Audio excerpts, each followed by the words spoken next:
This video is meant to be an audio for those who don't like to read. This article is probably the most important article we could all be reading right now.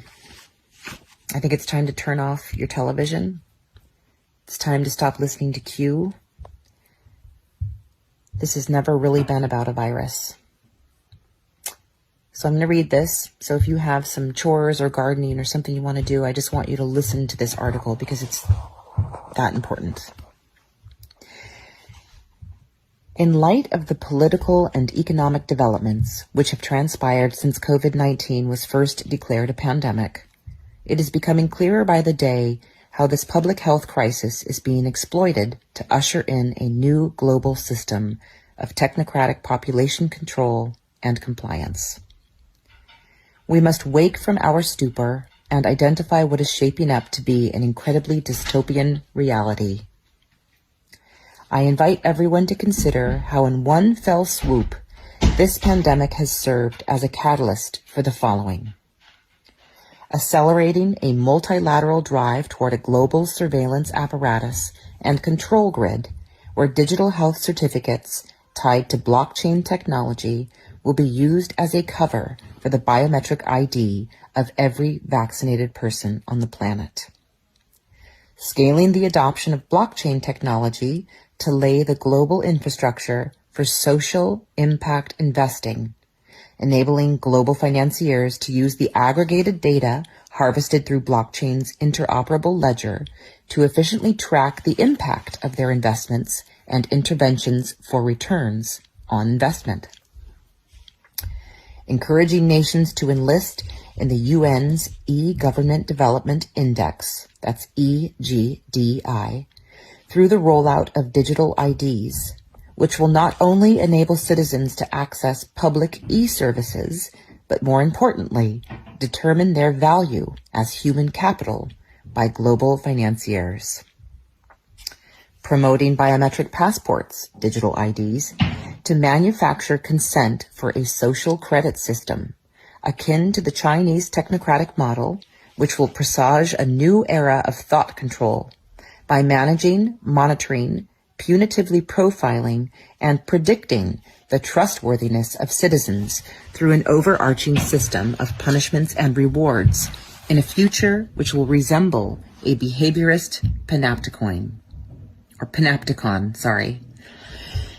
Encouraging impact investors to risk score citizens through coded interventions and preference-specific behavioral outcomes on e-wallets, forcing citizen compliance and groupthink on a range of metrics tied predominantly to the United Nations Sustainable Development Goals. That's the Agenda 2030, Agenda 21, such as education, healthcare, climate security, and employment.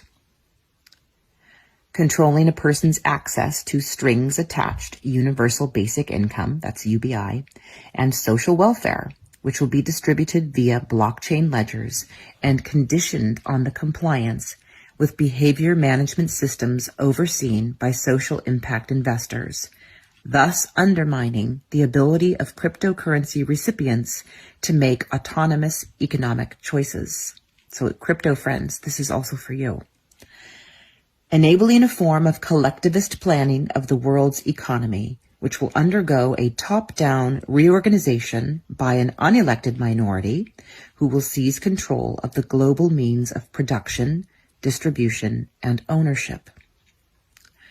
Centralizing power in the hands of, quote, stakeholder capitalists under the guise of reinventing capitalism to make it fairer and greener, using deceptive slogans like Build Back Better. Aligning global investments with the UN's SDGs, which is the Sustainable Development Goals, so that new international markets can be built on the disaster and misery of millions of people suffering from the pandemic. Redirecting the flow of global capital by configuring asset allocations as environmental, social, and corporate governance, ESG, compliant to achieve predetermined outcomes for profits. facilitating pay-for-success government contracting, where the green interventions and preemptive investments of stakeholder capitalists, which are aligned to the UN's SDGs, will accrue massive rates of return, thus advancing the UN Agenda 21 using the Internet of Things infrastructure, which has significantly expanded as a result of remote working to monitor our digital footprint and drive profitable investments for predatory social impact investors by making the world's population fuel for an emergent social impact economy.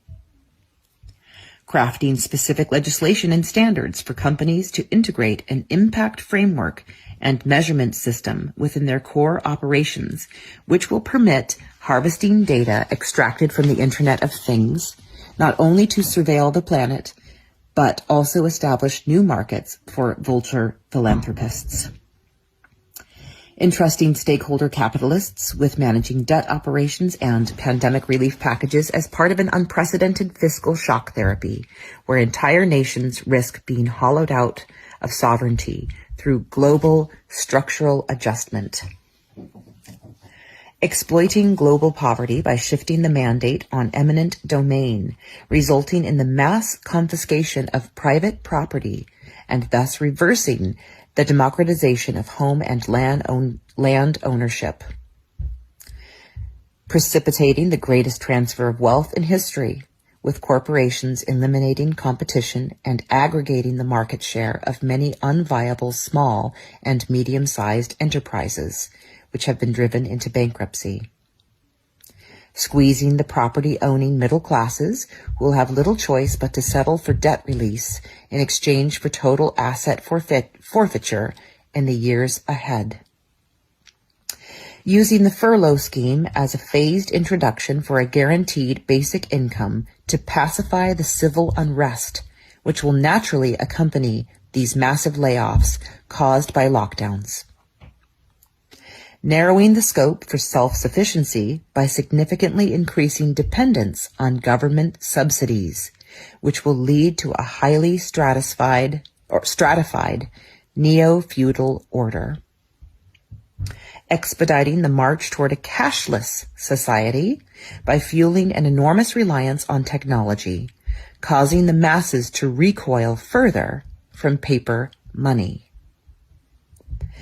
Heralding a Bretton Woods moment, which promises to transform the operation of international banking and macroeconomic cooperation through the future adoption of central bank digital currencies, which will interface with health passports. Monetizing on the data from our transactions, which will no longer remain anonymous in a cashless society. Exposing creditors to central bank manipulation through a reshuffling of capital, bail-ins, and coercive burden-sharing agreements once digital currencies are integrated into the international economy. Restructuring global profit centers to open new equity markets tied to preventative health care, thus radically overhauling the global approach to public health to feed global impact investments. Crossing the threshold into biocapitalism, where our cellular structures will be mined for health data to feed futures markets in human capital. Genetic engineering tied to quarterly returns. Just wait and see. Conditioning the globe for inevitable top-up vaccines to deal with resistant variants as a test bed for piloting next-generation experimental gene-altering therapies and personalized healthcare based on nanotechnology and neurotechnology. Amplifying the lingering threat of deadly variants to justify unfettered access to our bodies through intrusive pharmaceutical interventions, such as wirelessly networked medication consisting of wearable, implantable, and ingestible technologies in smart environments, eventually integrating humans into the Internet of Bodies in a biosecurity surveillance state. Holding freedom and liberty to ransom by making our inalienable rights, including property ownership, education, banking, work, travel, housing and special movement and access privileges conditional on the acceptance of medical interventions with potentially devastating consequences for our health, personal agency, and bodily autonomy. Loosening the statutory constraints on state surveillance activities, thus encouraging the normalization of authoritarian public measures and the return of big government in the absence of any executive accountability. Reforming governance models by undermining the principles of self-determination and national sovereignty and legitimating the governance of unelected bureaucrats and private regulators, technocracy, who operate without a mandate and rely on emerging technologies instead of the rule of law to maintain public order and control. Socially engineering the public by convincing them that suffering and deprivation through draconian lockdowns and social distancing is for their own betterment, thus cementing acceptance of new protocol, which can be activated in response to any sensationalized public health threat, real or perceived, which will pave the path for future climate lockdowns under the pretext of saving the planet. Exploiting fear and hysteria to recalibrate the public's distaste for measures traditionally associated with totalitarian regimes, such as invasive technologies for pandemic preparedness, militarized officers to ensure quarantine compliance, and operational use of drones for policing the public.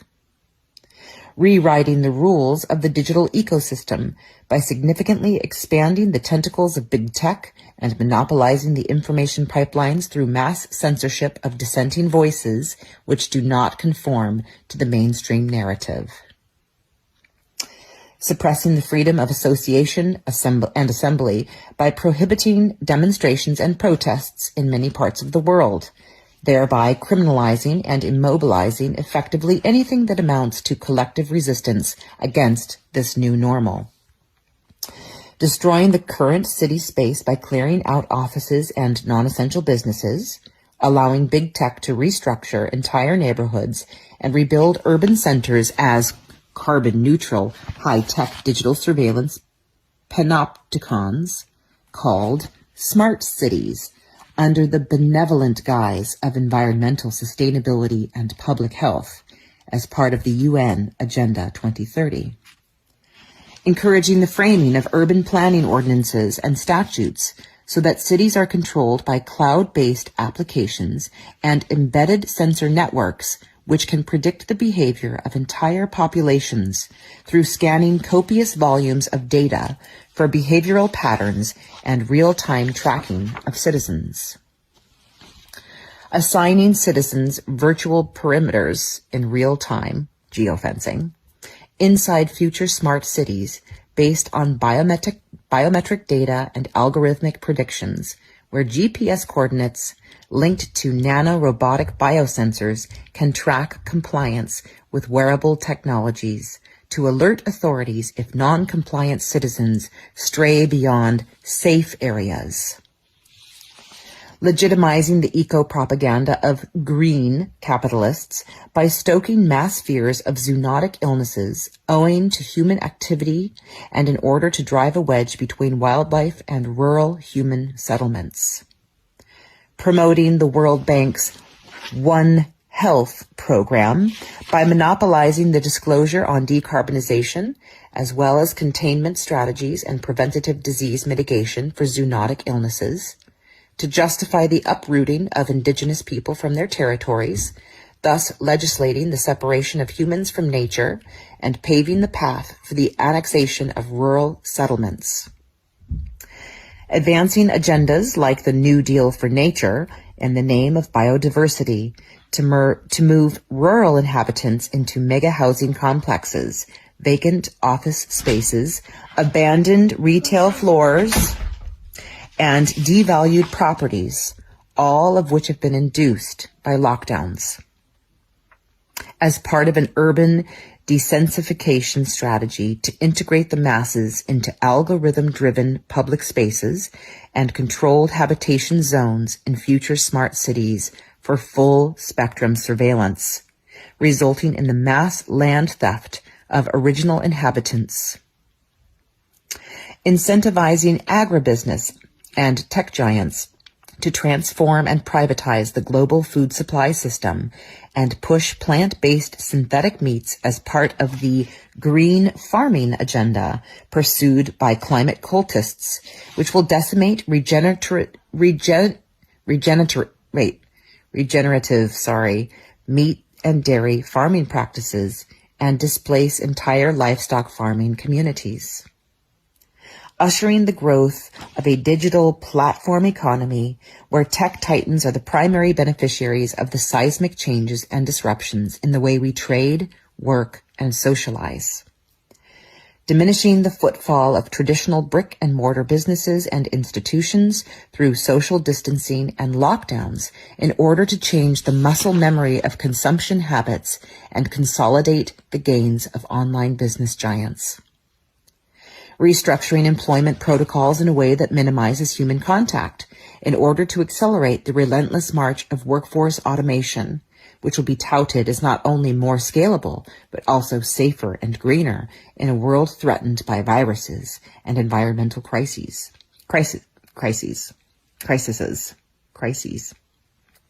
Marking the transition of AI, artificial intelligence, from pilot programs to large-scale operations at organizational and industry levels in the next decade, which will bankrupt many businesses which are unable to integrate AI into its operations.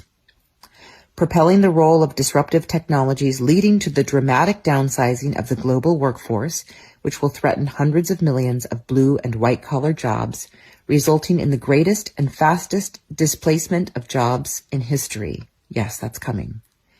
Forcing a global economic underclass into micro-work contracts and low-wage jobs in an emerging gig economy, much of which will involve telepresence labor using haptic robotic control technologies to advance the next era of globalization.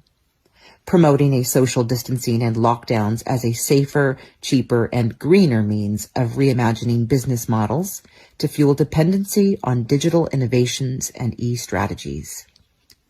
Allowing global financiers to digitize several aspects of public service delivery through predatory public-private partnerships, that's the PPP, and scalable technology-based solutions to create new markets for social impact investors. Converting the education system into a magnet for tech interests through a soft transition to e-learning. Using the blended learning and hybrid teaching model as part of a long-term agenda to replace brick and mortar schools and face-to-face education with personalized AI learning programs in virtual learning environments.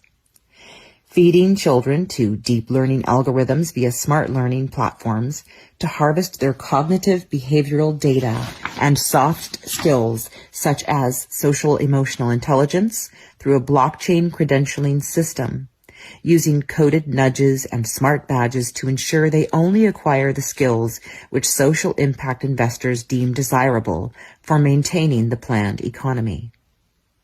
Integrating children into cradle-to-career pathways and lifelong learning ecosystems so they can build their portfolios on blockchain and track their economic output to their education over time, thus serving the interests of social impact investors who can pursue plans to reform early childhood development interventions using financial mechanisms like social impact bonds and collect impact payments.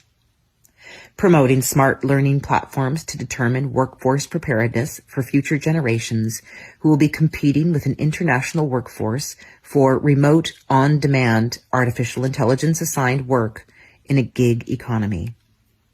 Justifying income-sharing agreements with impact investors and the garnishing of wages through smart contracts due to the financing required for constant reskilling, rendering much of the globe as securities and commodities for speculative investment leading to the emergence of human capital bond markets. Conditioning children and student populations into accepting a cybernetic future where simulation-based learning applications, virtual reality training for gig jobs, and device-based education will acclimatize forthcoming generations for a life which resembles a gamified mix of augmented reality simulation, where they can be sifted and sorted on blockchain and mined as data commodities on the dashboard of global financiers. Acclimatizing the global population for the cybernetic mediation of social and professional relationships, and an inevitable progression toward transhumanism by depersonalizing, disconnecting, and alienating individuals from free and spontaneous social interactions due to social distancing. Ushering the dawn of the most dangerous juncture in humanity, where technologies will be gradually harnessed to eventually transcend our biological limitations to trigger the singularity. Going by the footprint of this virus, it dovetails so neatly with the globalist aspiration for the full spectrum dominance and is the perfect smokescreen for the fourth industrial revolution, aka the Great Reset. If we allow fear and hysteria to be weaponized against us, it will simply fog our perception of events and break our grasp on reality. We are currently on the precipice between freedom and serfdom, that's slavery, and it is the responsibility of anyone with a conscience to expose the dystopia into which we are sleepwalking. Forewarned is forearmed.